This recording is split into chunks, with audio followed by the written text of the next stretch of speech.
नमः सिद्धेभ्यः।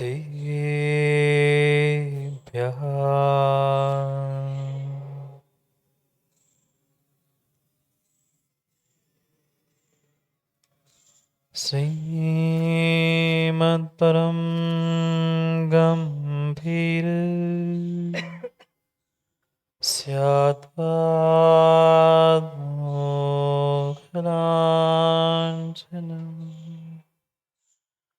जियात्रैलोक्यनाथस्य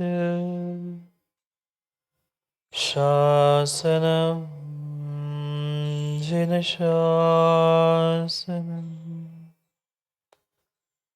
सिन्दूरप्रकरस्तपाकऋषिरः क्रोडेकसायाटवी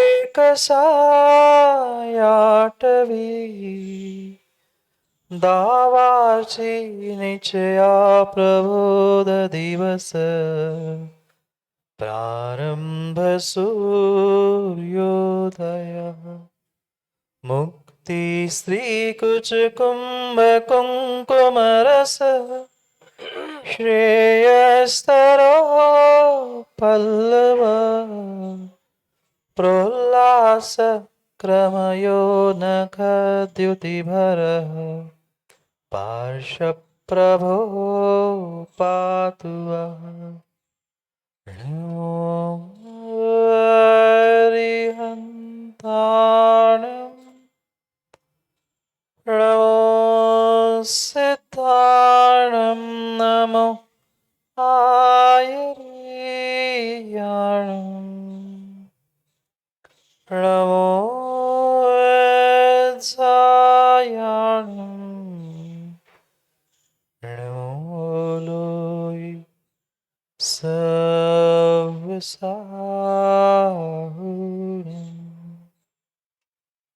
अनंत अनंत परम सिद्ध भगवान की 1008 से आदिनाथ भगवान की परम पूज्य आचार्य भगवान सोमप्रभ स्वामी की परम पूज्य आचार्य भगवान गुरुवर विशुद्ध सागर जी महाराज सनातन जैन धर्म के जो सुप्रभ सागर जी महाराज की पूज्य मुनि संघ की नमोस्तु गुरुदेव, नमोस्तु गुरुदेव, नमोस्तु।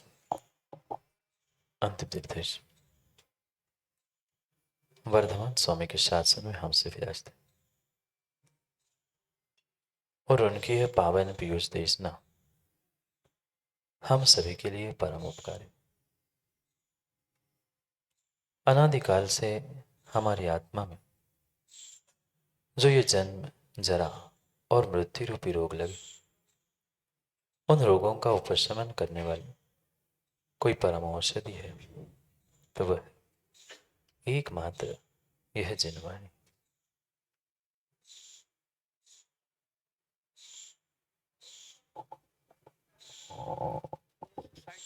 भव्यात्मा,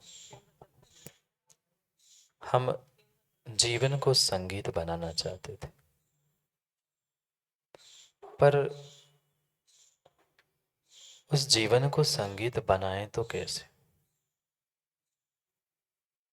क्योंकि जीवन जीते जीते कई सदियां बीत गई, कई बार मनुष्य बने, कई बार संगीत सुन लिया, पर हम अपने जीवन को संगीत न बना पाए न सुना पाए।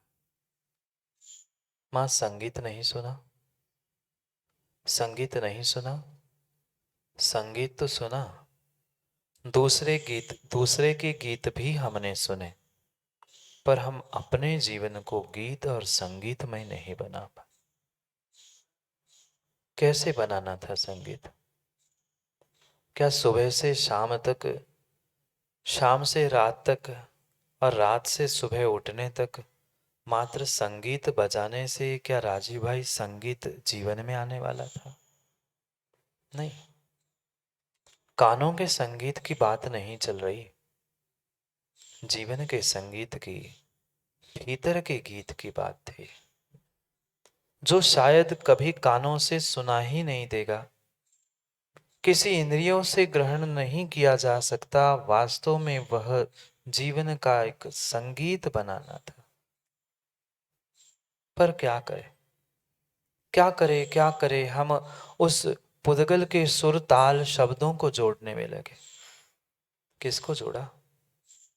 माँ आज तक किसको जोड़ा? एक एक शब्द हमने जोड़े, पर वे प्रत्येक शब्द, चाहे सुर हो, ताल हो, चाहे सा रे गा मा प ध नि सा आदि जो 7 स्वर हो, माँ क्या थे? द्रव्य संग्रह पढ़ा ना, सद्दो बंधो सोमो। ये सुर, ये ताल, ये शब्द, ये व्याख्या, ये सब कुछ हमने जोड़ जोड़ के अपने आप को संगीत में बनाने का प्रयास तो किया, पर पुद्गल के शब्दों को और सुरताल को जोड़ने से कभी जीवन संगीत में नहीं होने वाला था। उन शब्दों से, उन पुद्गल से, उन वर्गणाओं से कुछ हटकर भीतर से कुछ हमें निकालने की आवश्यकता थी, भीतर के धुन की आवश्यकता थी। सुर, ताल, शब्द, लय, छंद, ये सब कुछ संगीत के लिए निमित्त तो हो सकता है, पर ये सभी पौद्गलिक संगीत के लिए निमित्त हो सकता है। जीवन का संगीत तभी प्रकट होगा जब एक भीतर से धुन निकलेगी।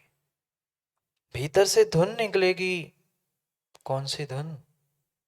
कोई गिटार की, कोई बांसुरी की, कोई वीणा की, किसी बाहर की धुन की बात नहीं चल रही। वो जो भी धुन निकलेगी वह पौद्गलिक होगी। पौद्गलिक की बात नहीं चल रही, चेतन की धुन, आत्मा की धुन, मन की धुन निकालने की आवश्यकता थी। क्या करें, क्या करें? जीवन बीतता गई, कई पर्याय बीत गई। मनुष्य पर्याय प्राप्त की, जैन कुल, उत्कृष्ट कुल प्राप्त कर लिया, फिर भी वो नहीं थी, वो नहीं थी, भीतर की धुन नहीं थी।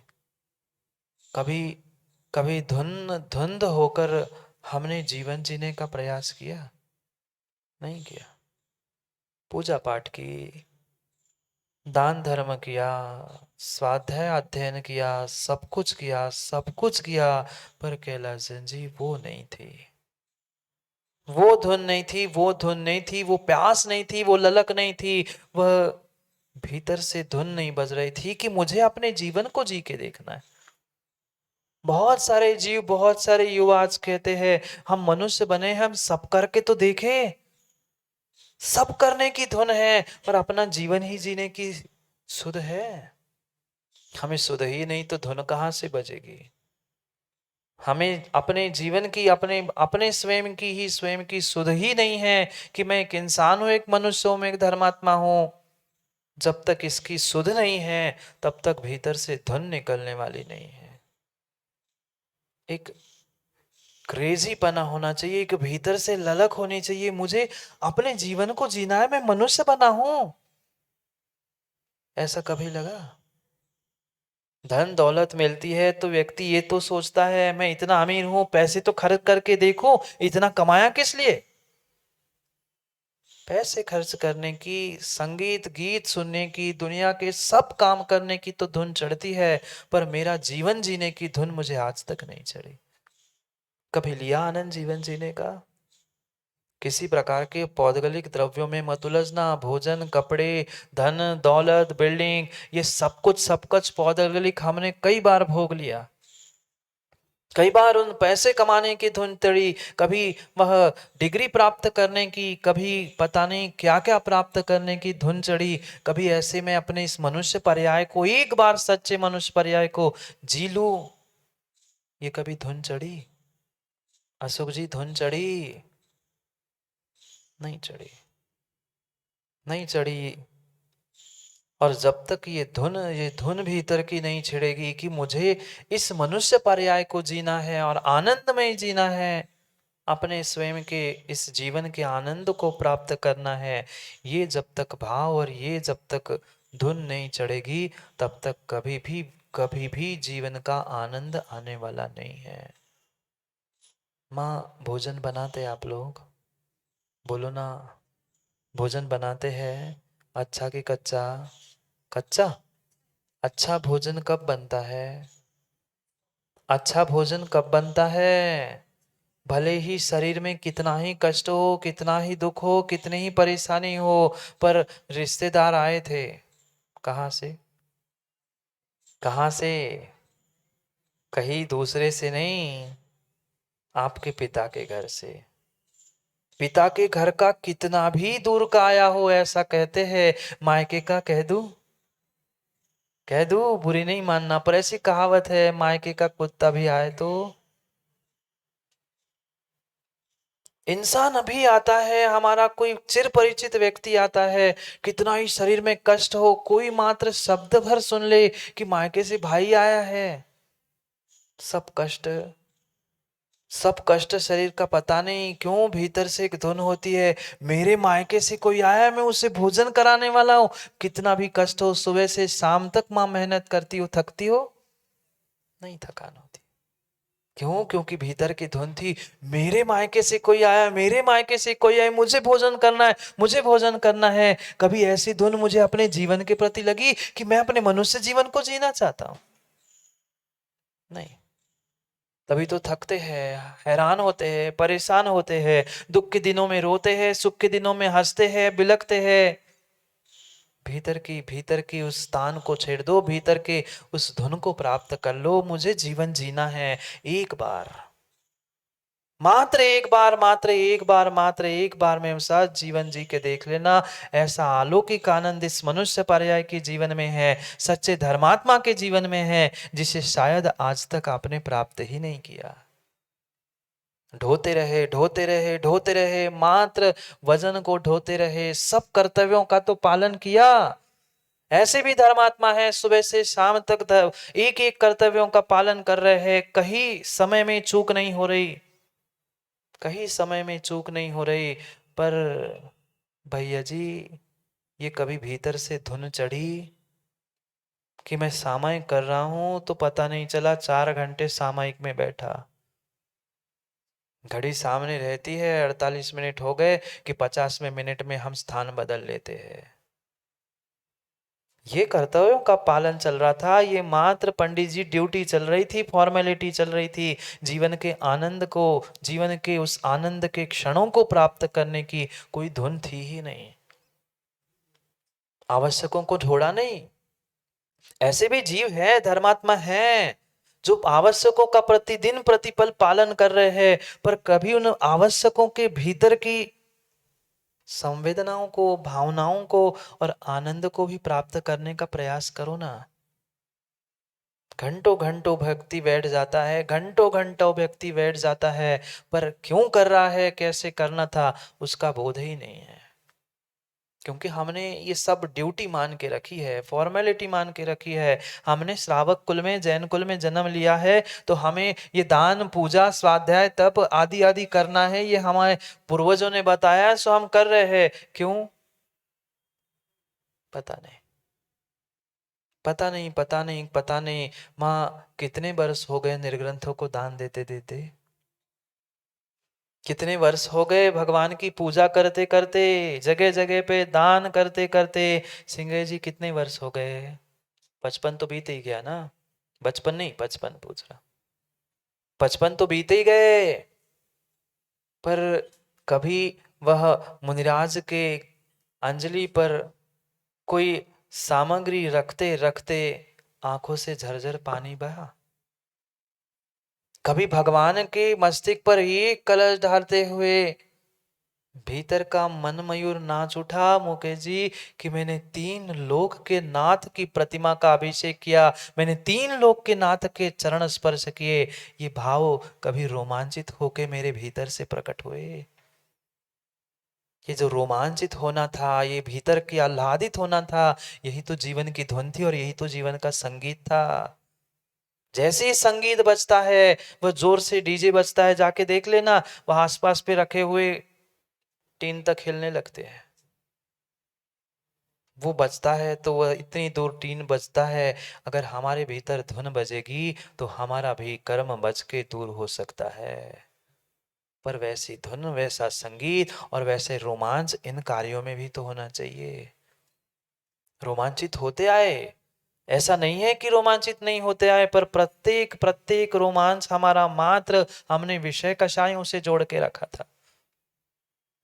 विषयों में, कषायों में हम रोमांचित होते रहे, पर उसके हटके भी कभी अपने श्रावक के आवश्यकों को, पूजा को, दान को, स्वाध्याय को करते करते, गदगद होते होते कभी हम रोमांचित हो पाए?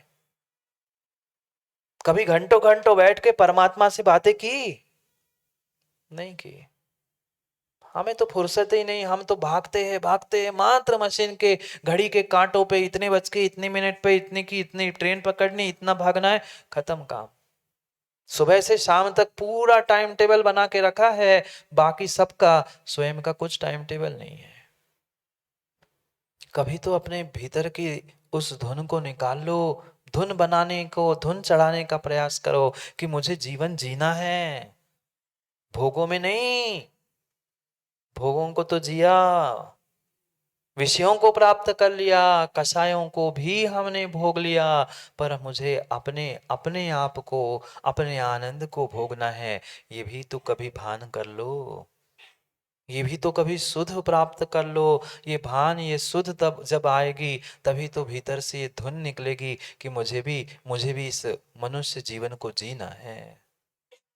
राहुल देव, ढोना नहीं है, ढोना नहीं है, ढोना नहीं है। आज तक हम एक पर्याय से दूसरी पर्याय, दूसरी पर्याय से तीसरी पर्याय, तीसरी से चौथी करते करते 84 लाख योनियां, 4 गतियां संसार में ढोते रहे, ढोते रहे, ढोते रहे, पर किसी पर्याय में, किसी पर्याय में वो भीतर का आनंद नहीं प्राप्त कर पाए, जिसके कारण से मुझे अपने आप को धन्य और अपने आप को कल्याण के मार्ग पर लगाना था। सब कुछ कर लिया, शरीर से सब कुछ कर लिया, सब कुछ शरीर से कर लिया, पर वो भाव, वो भक्ति, वो धुन, वो संगीत मेरे भीतर से नहीं निकल पाया, नहीं निकल पाया, नहीं निकल पाया। परसों नरसों भी माँ पूछा था, चंदन बाला के आंखों से पानी आया, आपके? हम तो दूसरों के आंखों से पानी लाए महाराज, हम काय को रोए? अभी अभी धर्म के मर्म को नहीं समझा है, श्रावक ने अपने आवश्यकों को नहीं समझा है, व्यक्ति ने अपने जीव ने अपने जीवन को ही नहीं समझा, जीवन को समझा ही नहीं है। ये जीवन, ये बेशकीमती मनुष्य पर्याय का जीवन मिला था, जीवन प्रत्येक पर्याय में मिला, पर सर्वोत्कृष्ट ये मनुष्य पर्याय थी। उसके जीवन को प्राप्त करने के बाद भी हम कुछ नहीं कर पाए, हमारा जीवन व्यर्थ है, व्यर्थ है, व्यर्थ है हमारा जीवन। बन जाओ ना, धुन चढ़ा लो। जैसे कोई युवा, उसे कोई गाड़ी, कोई वस्त्र कुछ पसंद आता है, मैं आपको भी बाजार में जाते जाते कोई सामग्री अच्छी लगती है, जब तक घर में नहीं आती तब तक स्वयं में विचार कर लो। भले ही पर्स में पैसे नहीं हैं, पर धुन चढ़ जाए कि ये सामग्री घर में आनी है, तो 2-4 दिनों, 8 दिन, महीने भर में तो घर आती है कि नहीं? बाजार में नई कोई सामग्री आ जाए और विशेष करके फिर पड़ोसी ले आए और आपको दिखा के ले आए, फिर कहते उसने इतनी सी लाई ना, मैं इतना बड़ा लिया। कैसी धुन चढ़ी थी, कैसे धुन चढ़ी थी वो ले आने की, ऐसे कभी परमात्मा बनने की, ऐसे कभी परमात्मा की पूजा करने की धुन चढ़ी?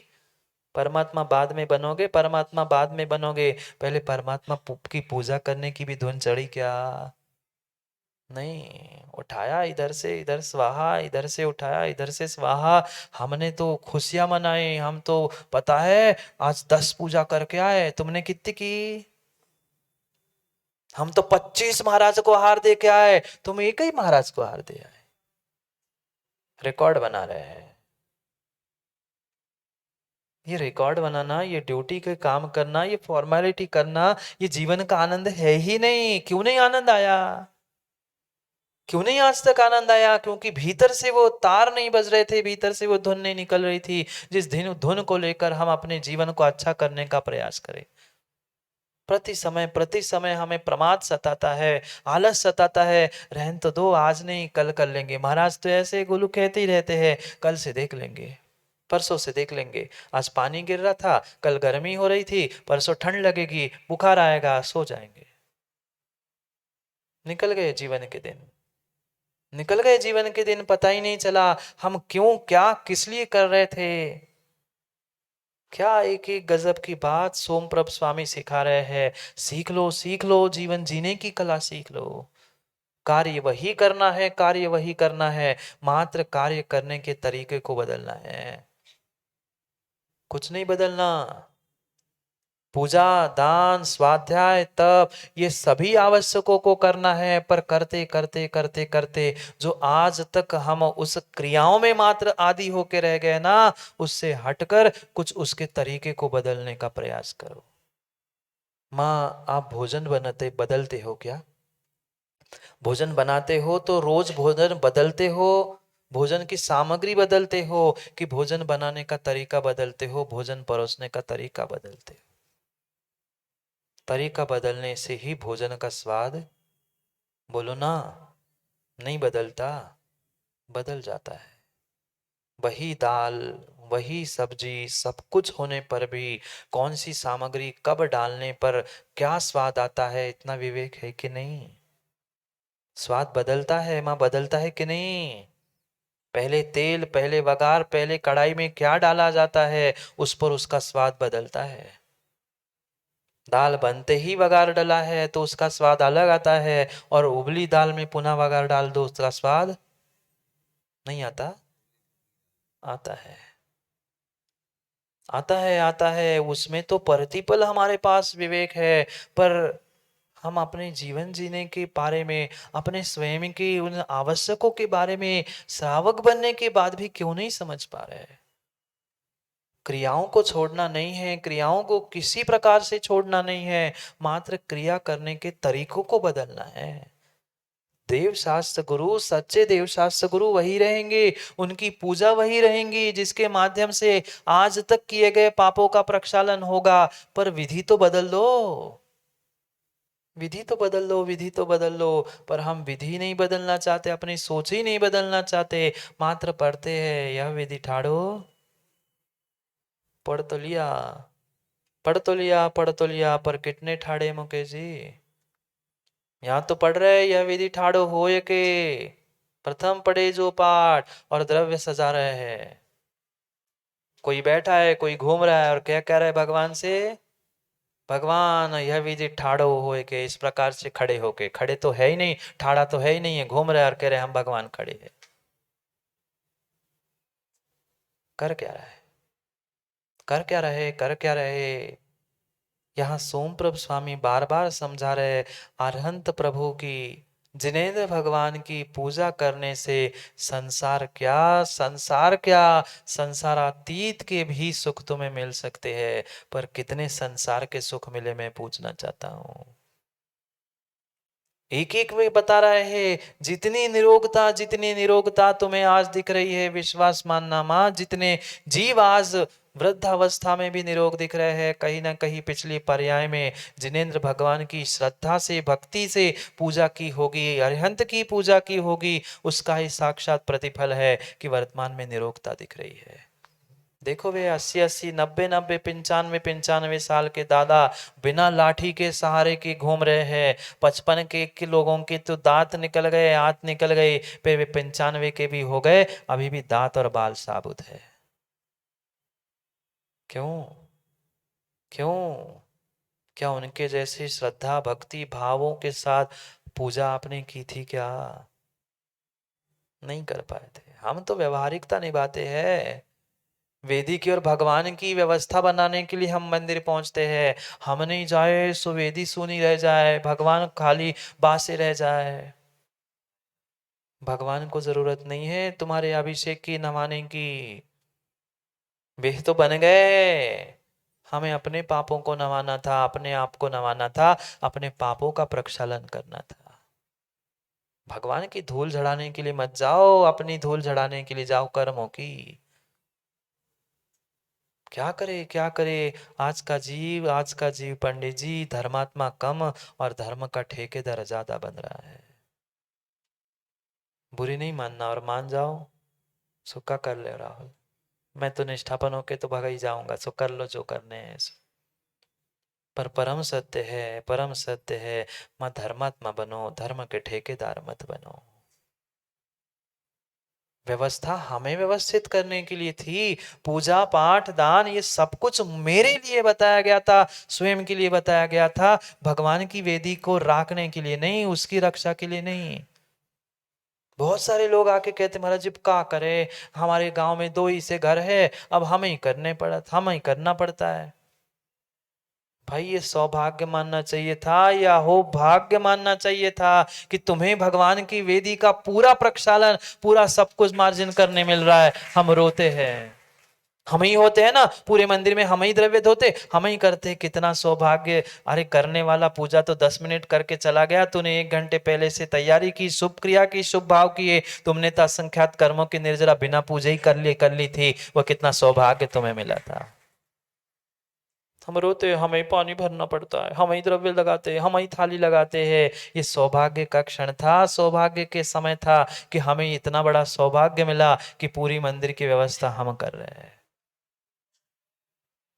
सोचो, मंदिर की नहीं व्यवस्था हो रही थी, मंदिर की नहीं हो रही थी व्यवस्था, व्यवस्था में मेरी कर रहा था, मैं अपने पुण्य की व्यवस्था कर रहा था। अगर अच्छे भाव होंगे तो प्रत्येक कार्य में शुभ का आश्रय होगा। और यही मैं करता हूँ, दूसरा तो कोई होता ही नहीं, हमसे ही काम कराते हैं, ऐसी अगर भाव है ना तो क्या करे पे तुमने पानी फेर दिया। गदगद भावों के साथ ये धुन चढ़नी चाहिए कि नहीं, आज सुबह हो गई है तो सबसे पहले मुझे परमात्मा के पास पहुंचना है, सबसे पहले मुझे परमात्मा की पूजा करना है। हम तो सोचते अब रहने तो दो, पानी गिर रहा, आज का बहाना मिल गया, अब कल करते हैं।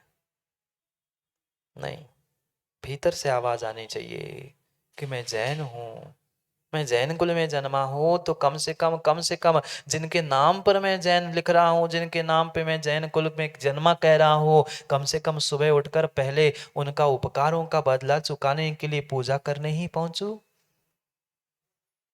नहीं पहुंच पाता जी, नहीं पहुंच पाता, नहीं पहुंच पाता, नहीं पहुंच पाता। आगम में आचार्यों ने स्पष्ट लिखा है, मैं कई बार कह चुका हूं, जो जो किसी प्रकार से द्रव्य पूजा नहीं करता, प्रोफेसर जी, जो द्रव्य से पूजा नहीं करता वो सबसे बड़ा पापी है, ऐसा आचार्य भगवंत कहते हैं। क्योंकि लोगों ने परिभाषाएं बदल ली, लोगों ने व्याख्याएं बदल ली पूजा की। भले ही द्रव्य का शोधन करते समय सावध लेशो बहुपुण्य राशम दोषाय नालम कणिका विशस्य, समंतभद्र स्वामी ने तो यही कहा ना सिंह जी।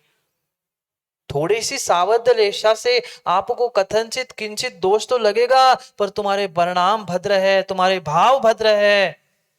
तो आपने 2 घंटे जो द्रव्य शोधन की, पानी निकाल के प्राशुक करने का कार्य किया था, वो भले ही 2, 5, 10% दोष लगा सावध्य के कारण से, पर जो आपके शुभ भाव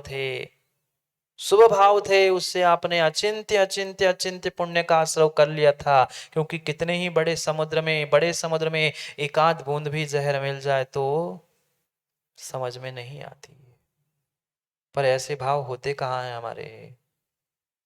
हम तो आजकल बनी बनाई थाली उठाते हैं मंदिर में से, वही पूजा कर ली, तेरा तुझको अर्पण क्या लागे मेरा। आजकल तो सिस्टम ही हो गई, वही द्रव्य रखी रहती है, इस डिब्बे से उठा लो, इधर घुमा लो भगवान पे और चढ़ा के जाओ। तेरा क्या गया, आपका कौन सा द्रव्य लगा, आपने क्या किया। ये भीतर की लोभ कषाय का विसर्जन करने के लिए द्रव्य पूजा की कथा कही है, द्रव्य पूजा का इतना बड़ा पारायण और इतनी बड़ी विधि कही है। हाँ, जिनकी शक्ति नहीं है, जैसे तिर्यंस आदि है, जिनकी कुछ विषमता है, जो पूजा कर नहीं पा रहे, अभिषेक नहीं कर पा रहे, उनके लिए अनुमोदना और उनके लिए भाव पूजा कही है। जो श्रावक शक्ति रखता है उसके लिए द्रव्य पूजा ही कही है। पर क्या करे, क्या करे, जीव समझ नहीं पा रहा। निर्मल जी, निर्मल करो, जीवन को भी और भावों को भी। अरे श्रावक नहीं, श्रावक नहीं, श्रावक नहीं, एक मुनिराज भी द्रव्य पूजा करता है। सब ऐसे देख रहे चेतन। हाँ, निर्ग्रंथ मुनिराज भी द्रव्य पूजा करते हैं। और सभी सभी श्रावक ही नहीं, मुनिराजों को भी आगम का, भगवंतों का आदेश है, आज्ञा है कि आपके पास जो द्रव्य है आपको उस द्रव्य से पूजा करनी होगी, क्योंकि अभी आप द्रव्य से, परिग्रह से रहित पूर्ण रूप से नहीं हुए। श्रावक नहीं, श्रावक की तो बातें सुन ही ली, पर साधु के लिए भी कहा है। साधु भी प्रतिदिन द्रव्य पूजा करते हैं, हम भी तीनों करते, देखा कभी? हाँ, हम भी तीनों टाइम पूजा करते हैं, द्रव्य से पूजा करते हैं। आवश्यक नहीं, द्रव्य से पूजा करते हैं। जैसे श्रावक 8 द्रव्यों से पूजा करता है, बिल्कुल हम भी अष्ट द्रव्य से पूजा करते हैं। पर पूरी बात सुन लेना, पूरी बात सुन लेना, नहीं तो समस्या यही है मुकेश जी, बात का बतंगड़ बनाने में समय नहीं लगता। आपके 8 द्रव्य अलग है, हमारे 8 द्रव्य अलग है, पर दोनों भी द्रव्य पूजा करते हैं। जिसको अपने लोभ कषाय का विसर्जन करना है, उसके लिए कहा है कि आपको द्रव्य पूजा करनी होगी। आप श्रावक हो तो आपके लिए वह जल, चंदन, अक्षत, पुष्प आदि 8 द्रव्य कहे हैं। और निर्ग्रंथ मुनिराजों के लिए जो उनके 8 अंग है, वे ही उनके 8 द्रव्य है। पीछे से जो नमस्कार प्रतिदिन वो करते हैं, उनका वह नमस्कार करना, 8 अंगों को टेक लेना, वही अष्ट द्रव्य से अरहंत की पूजा है। सब लोग सोच रहे थे पता नहीं महाराज के कमरे में आप झांक के देख लो, कहाँ थाली रखी है, सोने की रखी है कि चांदी की रखी है। मामा खोजने चले भी जाना, कुछ मिलने वाला नहीं, मिलने वाला नहीं है। खोजने वालों ने सब कुछ खोज के देख भी लिया कमरों में, पर कमरों में कुछ मिलने वाला नहीं है, क्योंकि द्रव्य तो हमेशा मेरे ही पास रहने वाला है। यही रखा है मेरा द्रव्य, सबसे उत्कृष्ट द्रव्य ये रखा है, इससे मैंने नमस्तु कर लिया, मेरी पूजा हो गई। पूजा पूजा में अंतर है। भले ही द्रव्य पूजा है, पर आपके द्रव्य अलग है, हमारे द्रव्य अलग है। ये द्रव्य पूजा थी, ये द्रव्य पूजा थी, ये द्रव्य पूजा थी। अरे श्रावक ही बने हो, श्रावक बने हो, सब सब सामग्री से परिपूर्ण हो, तो कम से कम वह द्रव्य चढ़ाते हुए भगवान की पूजा करते समय तुम कंजूसी मत करो। हमें समझ में नहीं आता, समझ में नहीं आता, ये पूजा माता हरे करती कैसे है। इतनी सी डब्बी चावल की ले जाएंगे, उसमें पूरा शांति विधान हो जाता है। हाँ, बड़ी समस्या है।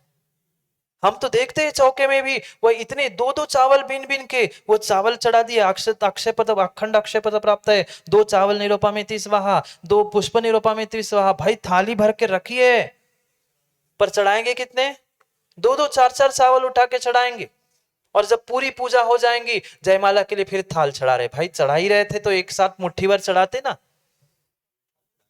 पर क्या करें, पर क्या करे, क्या करे, अभी जीवों को विधि ही नहीं पता है। माँ थाल उठा के अगर पूरी चढ़ा रहे हो ना, दूसरे दिन वो थाल में द्रव्य मत कर लेना, द्रव्य मत ले लेना, क्योंकि आपने थाल चढ़ाई है, थाल भी निर्माल्य हो चुकी है। हाँ, बोध कहाँ है? हम रो रहे बिलख रहे हैं मुकेश जी, हमें पुण्य काहे नहीं मिल रहा हो। हम तो चांदी की थाल में पूजा करते, चांदी की थाल से अर्घ्य उतार रहे हैं, अर्घ्य उतार के आपने उसी थाली को निरुपामिति स्वाहा करके चढ़ा दिया ना, वो स्वाहा हो चुकी है, घर ले जाने का विचार मत कर लेना, मालिक को दे दो फिर। मां, विवेक की आवश्यकता है। थाली से चढ़ाना भी है ना, तो थाली से जो छोटी थाली प्लेट भी आती है उससे भी चढ़ाया जाता है, तो प्लेट नहीं चढ़ाई जाती, उसको उठा के अलग द्रव्य चढ़ाया जाता है। बोध कहाँ है? देखा से की किए, देखा से की, देखा से की। पूजा करने के बाद जो माँ पूरी थाली तो कभी जीवन में चढ़ाई नहीं चाहिए। वो सबसे बड़ा संसार का अभागी है, पूजा करने के बाद भी बदनसीब है जो कभी पूजा के थाली के बाद शेषाक्षत को नहीं बचाता। बहुत सारे जीव आते हैं, डिब्बा लेके आते हैं, पूरा साफ करते और महाराज के सामने बजा के जाते, ले भगवान, ले देख ले, मैं पूरा द्रव्य लाया था, खाली करके जा रहा हूं। कभी द्रव्य खाली नहीं किया जाता, कभी द्रव्य की थाली, द्रव्य का डिब्बा खाली करके घर नहीं ले जाना चाहिए। अगर खाली करके ले जा रहे हो तो तुम पुण्य को भी वही भगवान और गुरु के सामने खाली करके जा रहे हो। पढ़ लो आगम ग्रंथों को, पढ़ लो आगम ग्रंथों को। आचार्य भगवंतों ने पुराण ग्रंथों में तक लिख के रखा है चेतन जी, वो बची हुई द्रव्य जो है, चावल जो है, वह शेषाक्षत है, वे मांगलिक है, निर्माल्य नहीं है। जो द्रव्य हमने मंत्र पढ़कर चढ़ाया है वो तो निर्माल्य है, बचा हुआ द्रव्य श्रावक का है, वो चाहे जैसा उसका प्रयोग कर सकता है। बचे हुए चावल को अशोक जी वे शेषाक्षत कहा है, वो मांगलिक द्रव्य है। अगर कहीं आप मांगलिक करना चाहते हो तो पूजा के बाद बचे हुए उस शेषाक्षत को जाकर बस डाल देना, सब मंगल मंगल ही हो जाएगा। मैं नहीं कह रहा हूं, बिल्कुल मेरे से मिलने मत आना, मेरे पास प्रमाण है, मैं प्रमाण अवश्य दिखा सकता हूं। ये शेषाक्षत है। पर माताओं आप क्या करते हो, आप लोग क्या करते, पूरी पहुंच के एक चावल का दाना नहीं बचने, क्यों, निर्माल्य हो जाएगा। ये निर्माल्य नहीं था, अभी समझो, अभी निर्माल्य को समझा कहां है। वो आपका द्रव्य था, आपको वापस ले ही जाना चाहिए था। पुण्य साथ क्यों नहीं गया मुकेश जी, क्यों नहीं गया? क्योंकि हमने तेरा तुझको अर्पण, क्या लागे मेरा, हम ले आए तो पूरा खाली करके चले गए। ये विधियां पंडित जी आप लोगों को सिखानी चाहिए थी, क्या करे। पर आपके सिखाने से सीखता कौन है, सुनता कौन है, तुम्हें ही उठा के फेंक दे अलग। सोचो सोचो विधि कैसी है, हमें आज तक बोध ही नहीं, पता ही नहीं हमें करना क्या था। मात्र और मात्र भेड़ चाल चल रहे, भेड़ चाल चल रहे। आगे वाले ने किया सो पीछे वाला भी आता है, डिब्बा खाली करता है, बजाता है और चला जाता है। देखना कभी आप, वो भगवान की वही वेदी पे जहां टेबल लगी है वही बजा बजा के जाएगा। सीधी बात है, जो खाली होता है प्रतिमा उसकी तो बजती ही है, दिवाला बजता है निकलता है, वैसे ही बजा के जा रहा है बेचारा। हम चढ़ा भी कर रहे, चढ़ा चढ़ा रहे, द्रव्य चढ़ा रहे, पूजा भी कर रहे, पर पूजा का फल नहीं मिल पा रहा। विधि को समझो, मात्र निषेध निषेध निषेध तो खूब कर लिया, पर विधि को भी समझो। जो द्रव्य पूजा नहीं करता, शक्ति होने के बाद भी उसे सबसे बड़ा पापी कहाँ है, क्योंकि लोभ कषाय से युक्त है। अरे हमारे पास द्रव्य है तो भर भर के चढ़ाओ ना, खाने के लिए तो सब बासमती चाहते हैं और भगवान को चढ़ाने के लिए राशन के लाइन में लगते हैं। हाँ अलग से चावल आता है, अलग से बादाम आते हैं, कई सारे ऐसी दुकान। अरे माँ क्या कहते हो, हम तो पूरे देश घुमाए, पूरे देश घुमाए, अलग से चावल, अलग से लौंग और सब अलग से सामग्री मिलती, पूजन की सामग्री यहाँ मिलती है, जैनियों के पूजन की सामग्री यहाँ मिलती है, ऐसे बोर्ड लगे मिलते दुकानों के बाहर, और जैनी वही जाके खरीदता है, वही जाके खरीदता है। 500 रुपए बादाम मिली, वो बड़ी बड़ी नहीं लेगा, वो 350 में मिल रही है वहां लेगा। क्यों, पता है वही मंदिर से ही पुनः रिसाइकल होके पहुंची, पर वही लेगा और वही खाएगा, वही चढ़ाएगा। और फल क्या चाहता है राजीव जी, महामोक्ष फल प्राप्ताय सड़ी बादाम निरूपामिति स्वाहा। फोड़ के देख लेना, जो इतनी इतनी सी गुठलियां चढ़ाते हो ना, उसमें कुछ निकलता ही नहीं है, धुआं भी निकले तो बहुत बड़ी बात है। देख लेना, देख लेना, जो घर में छोटी छोटी सी बादाम चढ़ी देखो यहाँ पे, फोड़ के देख लेना, समझ में आ जाएगा। कर क्या रहे हैं, थोड़ा तो विकल्प, थोड़ा तो विचार तो कर लो, थोड़ा तो विचार कर लो।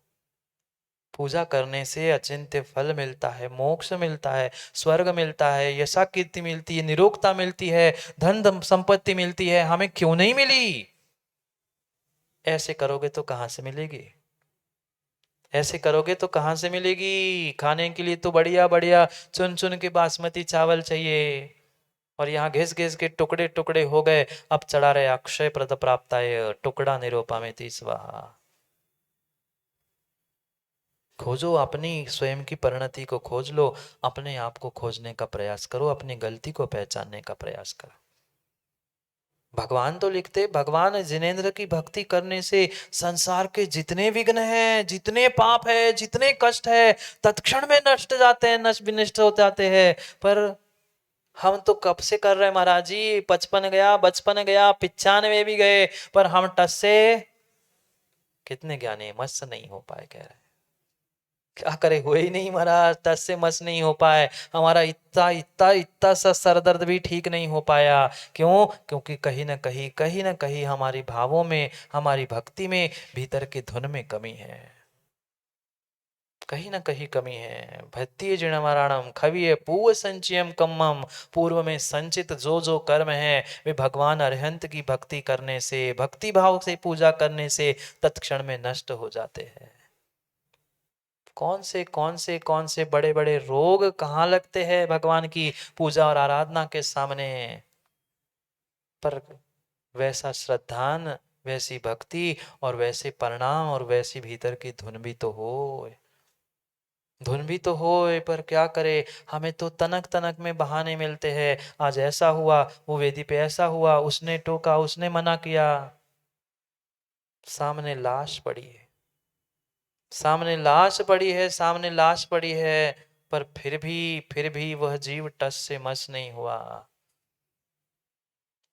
पत्नी आई रोते चिल्लाते बिलखते, आपको शर्म नहीं लगती? भगवान भगवान भगवान भगवान 24 घंटे भगवान भगवान करते रहते हो, ये ले लो, ये ले लो, इकलौता बेटा मर गया तुम्हारा, अब खूब मनाओ पूजा, अब खूब करो पूजा। पत्नी ने खूब खूब चिल्ला चोट की, खूब गालियां बकी। किसको? पति को नहीं, पति को नहीं, उसके भगवान को, उसके परमात्मा को तक कोस दिया। कैसे तुम्हारे भगवान? पत्थर के भगवान को पूज रहे हो। आपको भी कभी ताने सुनने मिलते होंगे। करते रहो भगवान भगवान, करते रहो गुरु गुरु, कभी घर पे देखो। पत्नी भी उलाहना दे रही थी, बेटे की लाश को लाकर सामने डाल दिया था और कह रही थी देख लो और कर लो पूजा। 1 घंटे से मैं समाचार भेज रही हूं बराबर, बेटा बेहोश है, बेटा बेहोश है, बेटा बेहोश है। आप हिले नहीं, आपने कुछ भी नहीं कहा। मैंने नौकरों को भेजा, सहेलियों को भेजा, सबको भेजा, पर आप क्यों नहीं आए? आप क्यों नहीं आए? कितना सुंदर उत्तर, कितना सुंदर उत्तर उस जीव ने दिया। ये होती है सम्यक दृष्टि की पहचान, ये होती है सम्यक दृष्टि की पहचान, ये होती है मां धर्मात्मा की पहचान, ये होती है ये होता है लक्षण पूजा करने वाले का। उसने कह दिया, उसने कह दिया मुझे ये पता चल ही गया था कि वो बेहोश हो चुका है, वो बेहोश हो ही चुका है, मृत्यु के कगार में है। अब उसको तो किसी हाल में बचाया नहीं जा सकता, क्योंकि आयु कर्म के ऊपर किसी की, आयु कर्म के आगे किसी की कुछ नहीं चलती। कितना ही बड़ा डॉक्टर क्यों ना हो, पर आयु कर्म के आगे किसी की कुछ नहीं चलती। मुझे पता था, वो उसने तो सब छोड़ ही दिया था। अब मैं उसके चक्कर में पूजा क्यों छोड़ू? मैं उसके चक्कर में पूजा क्यों छोड़ू? हम होते तो बेहोश होना, बच्चे का मृत होना तो बहुत दूर की बात है। थोड़ा सा सरदर्द हो जाता है तो पूजा की जगह अर्घ्य चढ़ा के, बोलो ना, पूजा की जगह अर्घ्य चढ़ा के घर वापस आ जाते। आज बुखार है, आज सर दर्द है, आज ठंडी, आज गर्मी, आज फलाना है, आज जिम का है, बहाने। सोचो क्या दृढ़ निश्चय होगा, क्या अटल विश्वास होगा उस जीव का। सामने इकलौते बेटे की लाश समान वो निष्प्रभ प्रभा पड़ा है, अचेत पड़ा है। वह बाहर वो बेटे की माँ उलाहना दे रही है, भगवान तक उलाहना दे रही है, पर वो टस से मस नहीं हुआ। कुछ नहीं कहा, कुछ नहीं कहा। 1 घंटे लगातार समाचार आता रहा कि पत्नी बुला रही है, बेटे की माँ बुला रही है, बेटा बेहोश है, बेटा ऐसा है, बेटा वैसा है। क्या क्या गजब का सिद्धांत होगा उस धनंजय का। कथा तो पढ़ी होगी ना, कथाएं तो कई सुन ली, कथाएं तो सुन ली, पर अपनी व्यथाएं समझ पाए नहीं। क्या क्या सिद्धांत और क्या श्रद्धान उत्साह होगा उस धनंजय कवि का। 1 घंटा लगातार, हम एक आध बार कोई शब्द सुन लेते हैं तो पूजा धरी रह जाती है, पहले भग जाते हैं। हाँ, वहां तो पहले पुराने जमाने में तो समाचार देने आना पड़ता था। आज तो हम धोती दुपट्टे में डिबिया खुज के घूमते हैं। वही पूजा करते कहा, हाँ हेलो पूजा कर रहा हूं, 10 मिनट बाद बात कर रहा हूं, तब तक तो हो ही गई तुम्हारी पूजा, अब काय की बची पूजा। पता चला उतने में ही घंटी बज गई और किसी ने कह दिया तुम्हारी दुकान में ऐसा हो गया, तुम्हारा वैसा हो गया, घर का छत ऐसा हो गया, पूजा होगी। अब तो घर की याद आएगी, कहीं दुकान की याद आएगी, कहीं कहीं की किसी की याद आएगी।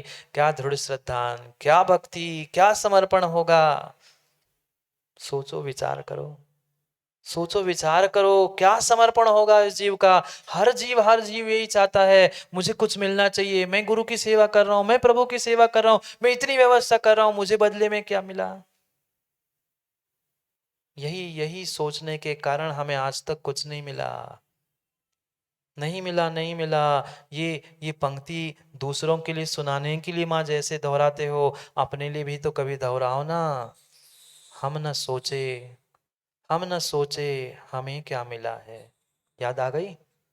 हम न सोचे हमें क्या मिला है, हम ये सोचे किया क्या है अर्पण। ये कभी सोचा? हम ये नहीं सोचते, हम क्या अर्पण कर रहे हैं, मेरा समर्पण कितना। जिसके पास समर्पण होता है वो बदले में कोई दुकानदारी जैसा काम नहीं करता, मैंने इतना समर्पण कर लिया, मैंने इतना दिया, तूने क्या दिया। वो कभी प्रभु और गुरु से नहीं पूछता। ये सोचे हमने क्या क्या है अर्पण, मेरा क्या लगा। वो भी यही, वो भी उसका भी समर्पण था, उसका भी अर्पण था।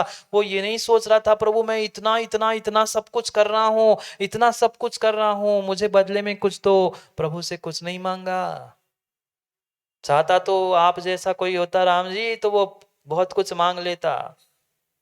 नहीं, यहाँ बेटे की माँ उलाहना दे रही थी, कोस रही थी, अगर इतनी ही दम है, इतनी ही दम है तुम्हारे भगवान में, भगवान की पूजा में, तो मेरे मेरे बेटे को जिंदा करके बताए। आप होते तो पहले 4 सुनाते, एक आध, फिर आगे बढ़ते। मेरे भगवान से कह रहे, कुछ नहीं कहा, कुछ नहीं कहा, कुछ नहीं कहा। ये था समर्पण, ये था श्रद्धा। हाथ जोड़कर प्रभु से कहा, तुम पद पंकज पूजते, तुम पद पंकज पूजते, विघ्न रोग टर जाए।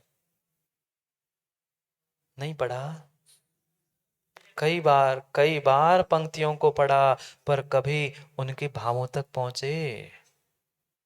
हाथ जोड़कर उसने भी भगवान से प्रार्थना की, भगवान मुझे कुछ नहीं चाहिए, मुझे कुछ भी नहीं चाहिए, मुझे ये पक्का पक्का पक्का पता है, जिसका जैसा पुण्य पाप जितना आयु का कर्म है, आयु कर्म है उसके साथ वैसा ही होगा। मुझे कहीं से कहीं तक कोई विकल्प नहीं है, पर आज मेरे पत्नी ने उंगली उठाई है, आज मेरे पत्नी ने मेरे धर्म पर, मेरे भगवान पर, मेरी पूजा पर उंगली उठाई है। कल पूरी दुनिया, पूरी समाज और पूरा संसार तुम पे उंगली उठाएगा। मैं ये नहीं चाहता, मैं ये नहीं चाहता कि कल कोई तुम्हारी पूजा से, तुम्हारी श्रद्धा से दूर हो जाए। अगर कुछ हो, अगर कुछ हो तो ये ठीक हो जाए। प्रभु से नहीं कह रहे थे, पूरा अटल श्रद्धान था, भगवान कुछ करने वाले नहीं है। और इसलिए भी नहीं कहा कि मेरा क्या होगा। प्रभु आज अगर कुछ नहीं हुआ, आज अगर कोई चमत्कार नहीं हुआ, तो कल से धर्म के प्रति, पूजा के प्रति, प्रभु के प्रति सबका श्रद्धान हट जाएगा, क्योंकि एक ने उलाहना दी थी। ऐसे होते बहुत सारे लोग, जिनको करना नहीं होता कुछ भी, वही उलाहना देते हैं। वह पत्नी उलाहना दे के कल चली गई थी, पड़ी है लाश, उठा के ले आओ, अगर दम हो तुम्हारे, तुम्हारे पूजा में, तुम्हारे भगवान में, तो उसे जिंदा करके ले आओ। मरा नहीं था, मरा नहीं था, अभी आयु के निषेक थे, पर वह पकड़ में डॉक्टर के भी नहीं आया था। कहाँ गए वे ब्रिजेश डॉक्टर बैठे थे ना। जब ब्रिजेश डॉक्टर, हाथ की नाड़ी नहीं पकड़ में आती तो अधिकांश लोग कहते हैं, पर ऐसा भी होता है हाथ की नाड़ी नहीं मिलती तो इधर की नहीं तो पैर की, कहीं ना कहीं की चलती, चल रही थी, धीमी धीमी चल रही थी। जहर जरूर चढ़ा था, मरा नहीं था। विकल्प आया, क्या करूं, धर्म पे, पूजा पे, मेरे भगवान पे प्रश्न चिन्ह खड़ा हो रहा है, जो भगवान का गंधोदक था, भगवान का गंधोदक था। उस गंधोदक को लिया, गंधोदक को हाथ में लिया और वही मंत्र जो लगाते हुए पढ़ा, निर्मलम निर्मलीकरणम पवित्रम पापनाशनम।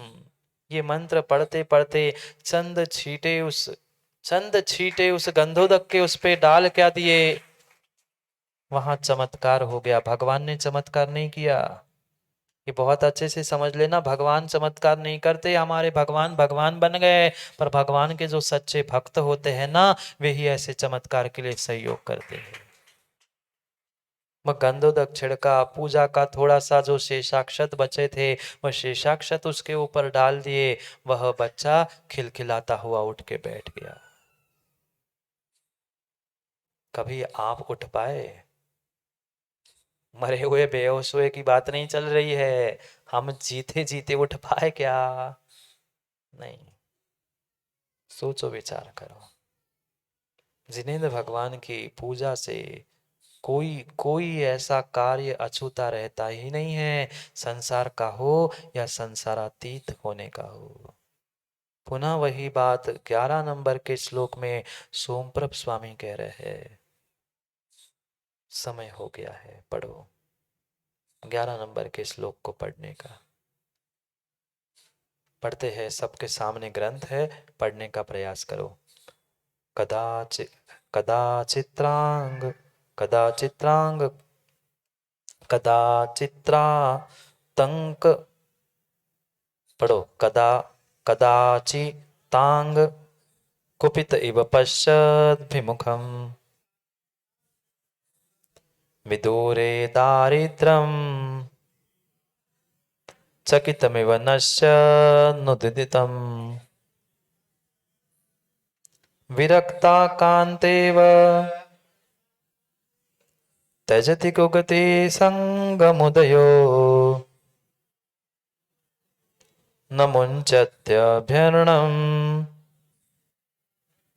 सुहृदिवत जिनार्चां रचयतः। एक साथ पढ़ो, कदाचित्रातंग, पढ़ो।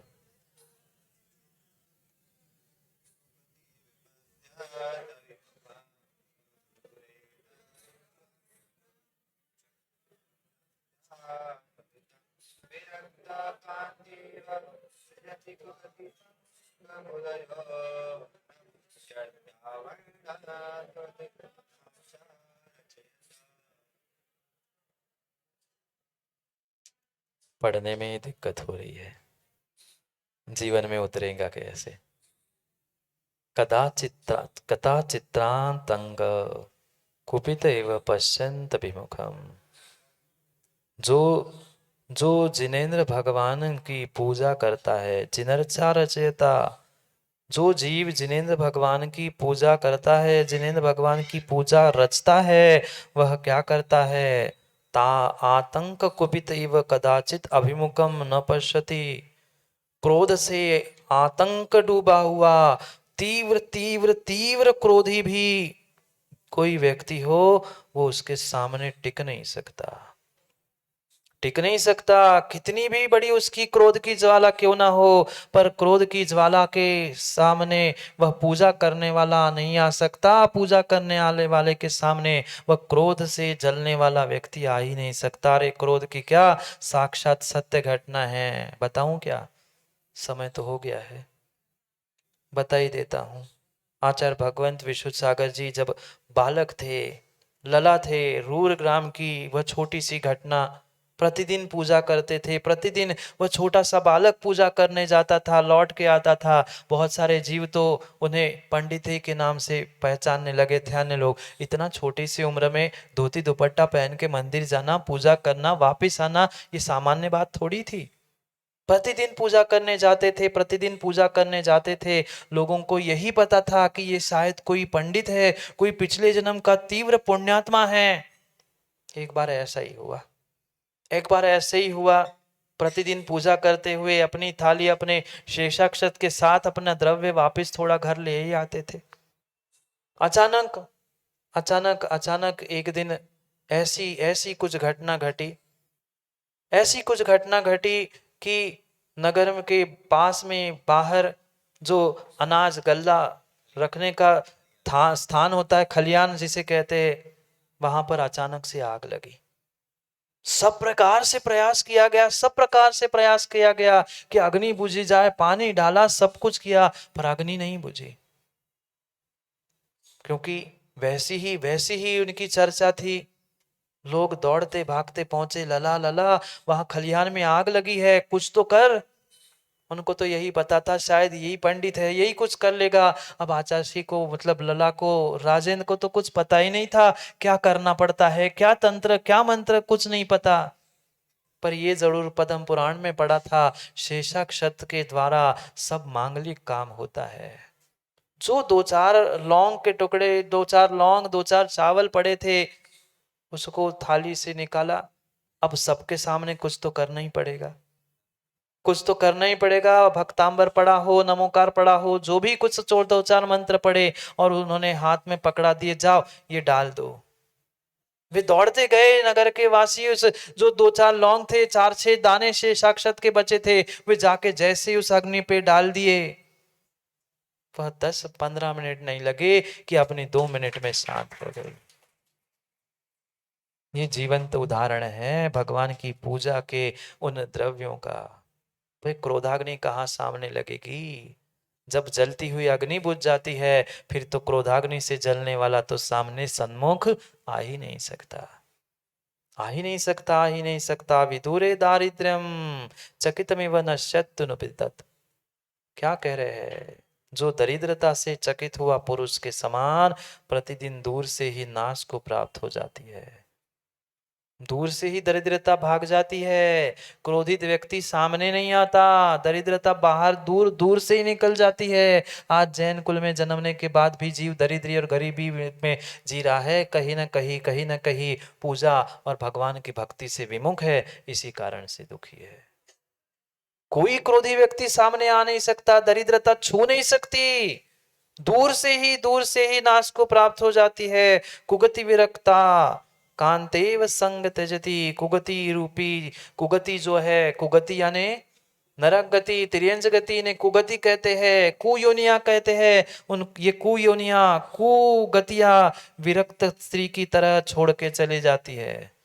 जो विरक्त स्त्री होती है ना, वह कभी घर से घर में पूछती नहीं है। जो जीव विरक्त होता है, ये नहीं सोचता घर की व्यवस्था कर लूं, घर को ठीक ठाक कर लूं, इनसे पूछ लूं, उनको बता दूं। नहीं, विरक्ति आ गई, छोड़ के चली गई, विरक्ति आ गई, छोड़ के चली गई। ऐसे जैसे विरक्त स्त्री बिना पूछे घर से निकल जाती है, ऐसे ही ये कुगतिया बिना पूछे उससे दूर हो जाती है। पूछने नहीं आती, तूने पूजा की क्या मैं दूर हो जाऊं? नहीं, जैसे विरक्त स्त्री दूर भाग जाती है वह संसार से, पापों से, भोगों से, ऐसे कुगति अभी पूजा करने वाले से दूर भाग जाती है। उदय सुदयित अभ्यरण च मुंचती।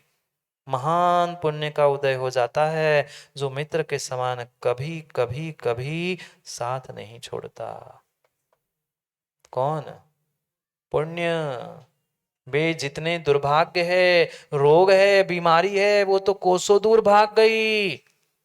और जितने जितने गुण हैं, सौभाग्य है, पुण्य का उदय है, वह सच्चे मित्र के समान सदैव सदैव साथ रहता है, कभी भी भगवान को, भगवान के भक्तों को नहीं छोड़ता।